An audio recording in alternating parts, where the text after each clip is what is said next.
Manu and Nsembi Ababetuja Efa Otumfuo Asanteman and how what about that transfer between them for the past years ABC affected the NPP from winning the 2024 election. And someone the Abetuja say Omono no enye adwin but me sure say ye kono na yakoti no be yi NPP ni NDC sabno enso atonchen kakra. I know how NPP do NPP and NDC for enso do NDC, but this issue that we're going to listen to, this particular information, so be ya atonchen when ya botre etie ni nsem no obenya the typical analysis whatever he is trying to say out there, because me particularly me information be free no ebi ho so how. Why did Asanteman disappointed the NPP government? Unless it's name someone and I know be catch me no. And you're private, so meet me no share. But me yanko na yankuti Kwaku Manu and so emra. Economic house and they come about. Do not forget, say a job subscribe to this platform.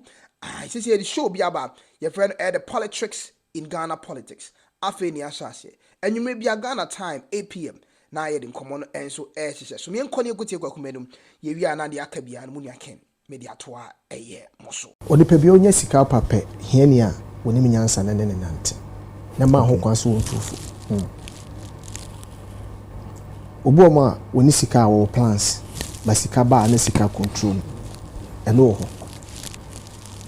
ye kan o ma NPP lusu ya me de bia me say ye de ati akire but ye sa na o ma mo fom no ene nante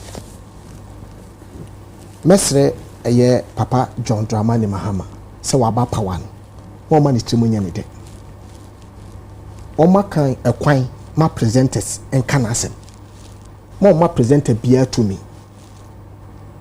sempe fosi ye kadi wachi awse agro no ede na mum se wa ma obi kwa ma na nka wasem a ade ba ko ehu pa ye de e bi opese o kan asem be ma wote ana penya opese wote de de nko a yeah wani mra won so na no ma bebere na ase hwese na no UTV na mo ye program na NPP youth si ya bawura bebi o ma na adwina duru sa no mo nyina twam patro mutie ko ma medi yo se obi tira fia akwati se ye je o ma ne fa hodie afiri wonsem enimu bebi a wo tempti na oba na obi kuratuo na pay a de na bisi eti hia ma se panyi bia no wo fia sa ankora na omobeye sa ade no ente baboma police fo ache won na o ma ne nyina di adanse se na ban kora na ache won se be obi fofo nkoye sa ade ne biem pacho tie nkomo yo because wa ko bi fie yeah ebiem me de na me se NPP belusu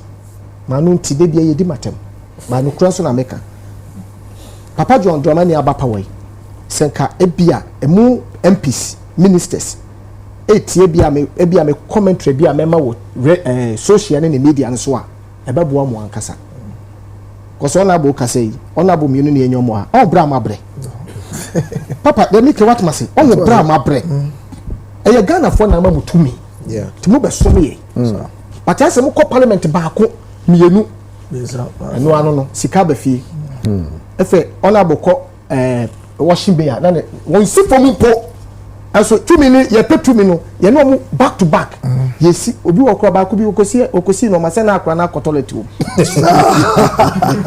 aso what ye ni je na ye dey e see ye because we pe 2 minutes ba wanya so papa yenti adibo ha de ma bi mu ama NPP lusu ni bi ni buase NDC wini buase da buase eye mi kromo buase ona me free aha so no dia buase asemo NDC MP nsi da fisa me hu se kofo wi ni NPP wo ayi ene papa Jerence ye twi soloku a se soloku tu kwa for de mo de bai aka police for de bai ye ni bai won so na ekodu buase krom no na soloku be se 10 na be clash etebi wo di soloku na chi a woni mra won so no na wo di fofo soloku fofo ati ekofi o ko bi fio enkura yi da wo ma pay ko for time na nya asem petwa na se ye di NPP na wo ye papa ti ko be yo okay buase for minister isi ame wo me 40 years misa ana me hu se ye dwi kurom buase efu a ye nyina ensu a ye nom ye ntonsuo because mines ni na say ye nsuo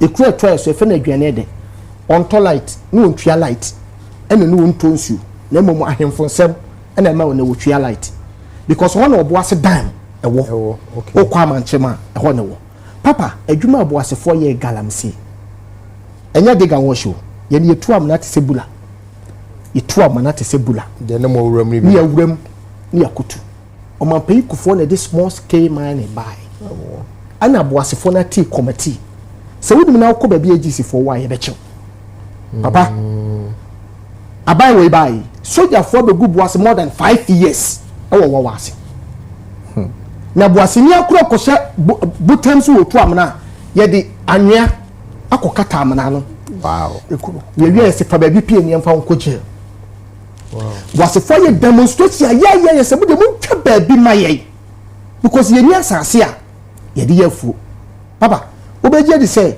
ye fa mansi ni susu ye fa boase ni akora ye fa free ye se wo hu gold to koda de obi wie sika no enti ye ne ye ya de hye na ye de wo boase na wo sem de say ye blast tama mimi so na ye nyini no so mo blast boba na e wo so dan yeah to say they see o kaswa yes oko PTP ayi wawase ho na omo ayi bi omo nane enti chemicals na free mo ban wusie no efedu me bi na PTP ho no e man ne mema ne bi e kala na tuntum kokko ye nya sika bi enfree mu bato fa wakeson fa wa oko agisi club ni omo dan fofo bi ha papa soldier fogu ho more than 4 to 5 years tibedi na NPP endusu NPP belusu ebiem menim papa ya no wata cheche ahemfosemi ewo do domani MP me fidi kaka menim se wonya ne seat na lawyer nana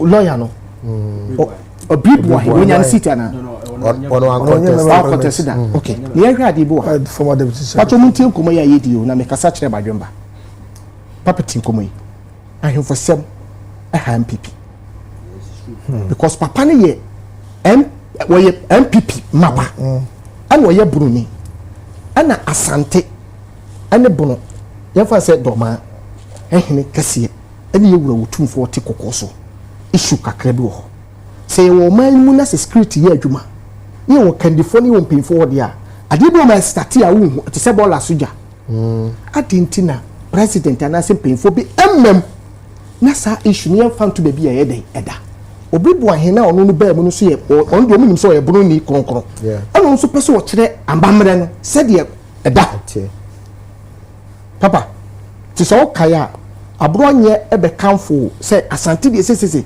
amo kodoma program bi o chia wo hene no hema ne mane bu kutudwe saade we ya de bia me nam eye ewo ho asasam de anka kopem se yewura Otumfuo ko tachiman etwemo tachiman ye ama ye de abrokobọ kem ho na party bi mu nipa beka se eya ndisi fo na asoma se ye nkototo abo enti ye betimi aka asemo ne ye nka ne dadada ya twena ama election time adru ye hwa de etoso mienu ye nsa asante sebi otokoko so mo fa ne ni agoro asante ni omo ye mfa ni agoro but watimi asori ahomachi bia ko se konfonochi enya asante fo dia obi obenya emergency bia from sefi even techima ahafo obi obenya serious ayi bia no ya rushing to konfonochi na na ikọ no hu se honye atete apro asai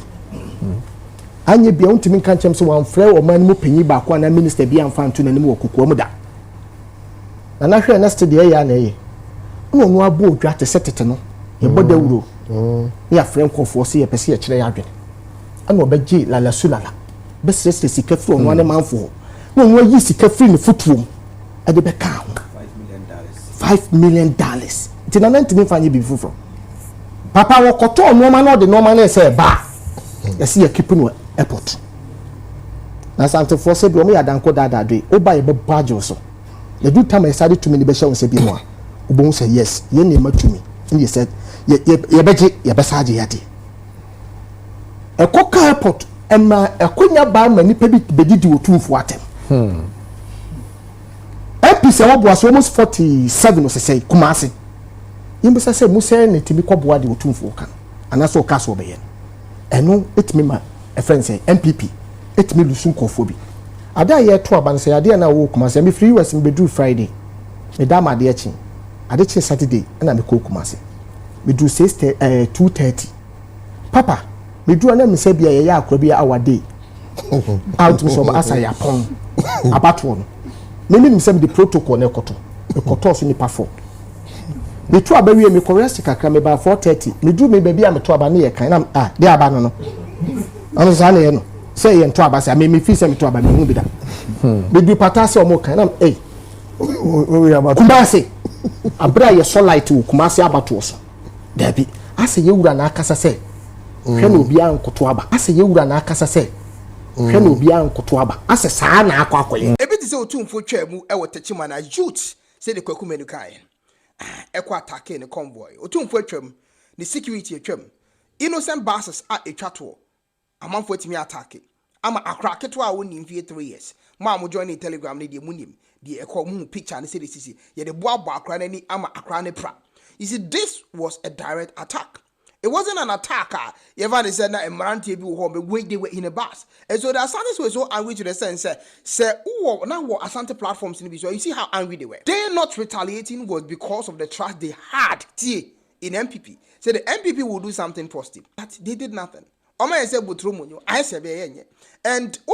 this treatment to Ayedi Akena, they were never happy. But at least they should have showed something. Say you can't just attack the convoy of the king just like that. But they acted, blinded to Ayedi situation. Another thing, I'm free na naba alcohol as to aid in the both side. That is yenim say o ma panyin mahama edi Ghana nya e wo kwan mi so. And the kwan of us di Ghana nya say wo kono aid in the both side wa Asante region.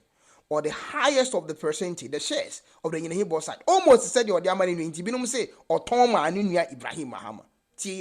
So, whatever profit that was generating, Ibrahim was enjoying it fully because I banned it automatically. And when the MPP government came to power, they needed the Yenehebo side. And guess what? Do you know how they got it back? They went to Menchia as usual and told Otumfuo that they need the Yenehebo side. Otumfuo told them that on person will be getting into politics. What I said now, and so the opposite they said they can't. Their effort and their strength to take it back, kind of, little to tune from warm.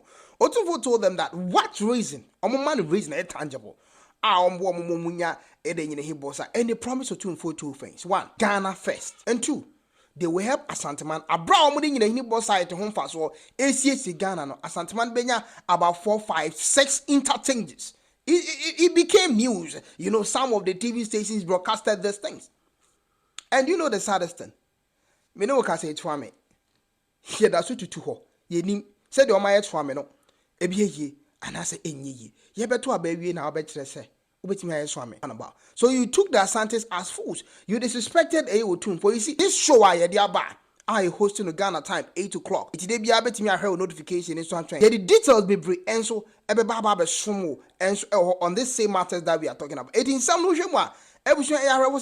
You disappointed the king big a year time. You be really more on that show. Office even in Kransan some and so can be. Currently you say Kransan man which is so currently or team co tune for why they involved. You see, Nina a political, the strategies, political tricks are Nina affected. The MPP in same way and Asanteman and former handsome and soon they go. Rebecca said, okay, but so bono for it to about so whether the Asantes voted massive or not, still the MPP, the NDC would have taken the lead so comfortably. No, and then sir, Ofa a year, mammy for way into some show. Ofa a way away Bono East, almost results so the the MPP vote, NDC vote, that is 2020. What can boom? Nasi ekofa even I think say that would the details they be chiao and then you may okofa a year that is 2024 election results no ebeto ha obe hu say 2024 election total vote of the MPP NDC of which says total you will be having a total number of around 869,956 votes. That is from 2 regions, Bono East. Any a year the Bono a year region, ye come vote MPP ni NDC, total vote, and ye individually share the amount ye kabuma and do 900,000. It doesn't. Then do 800,700. And do sounds now for 2020 so total vote of Omunina, all the political parties are Omujina ye can in Abuma, and also do 830,000 cry. And so can a year Bono East, Bono region. Total vote that is 2020 and 2024 Okan in Abuma and took till 4 years vote you can't 4 years, last 4 years, I can't 2024 no one. And took a Asante region how they voted in the year 2020. So it tells you how Asante region's vote is able to cancel 6 to 8 regions. And we are talking about our region. If that region came out in their numbers this year, their votes would have cancelled about 6 to 7 regions. And they were like, no, more to TN for a fool for a very long time. And because of that, we are tired of the gimmicks. We are tired of the games. We are going to show you something. At least, mo cry blame because mo see the mutie a more time. And himself disrespect and I big. Whilst others were blaming the NDC, so I'm Kevin Taylor, the Asantes were thinking differently. Whatever, we can blame Kevin Taylor for his disrespect, but Ononya responsible to make sure the government in power is our sister, is our brother, is our blood. Ononya was to take decisions, and if so won't take a decision, then what are we seeing? When it comes to development-wise, Asante region was experiencing very less, very less, very less, and and then you read that is Ghana time 7 p.m. to 8 near Tiamu. Now you didn't come the tricks in Ghana politics near didn't come be brave. Even more can say John Dramani Mahama. And so it's possible so bet me a change constitution no and no maybe a woman now they are benefiting and no cry. You be here near D a home come say ampa. Obet me a change no maybe I'm an affected air himself a walk Ghana. Now way any sema Kwaku Manu and way any little analysis I'm what for you. That is for now till we meet again today. Stay the politics in Ghana politics. Now you D and come on as woman who NPP Asanteman do Bauno Mendi. This is the time I was NDC to win the Asantes because the Asantes are like hanging. They don't know who to trust currently. Though there are loyal Asantes who still love the NPP government, the majority of them who did not come out to vote, they're hanging. Which political party and the best show? When you are on our next video, do not forget politics in Ghana politics is streaming a live background. K1ng, oh boy, Juma, we did the Jacob. So now see commentary or social media, no style of blogging, fantastic. So you see commentary, no news in the bar. So you see commentary for home, so good. Keep on going. And the Ostar also, the Ebema. Other tribe a flow uni sorted India temni that's how becano it's so painful I know shit I don't know say commentary like or you as a presenter sports presenter that they are and we maybe I also strength free there but it's all good oh yeah dear K1ng modern K1ng will try pa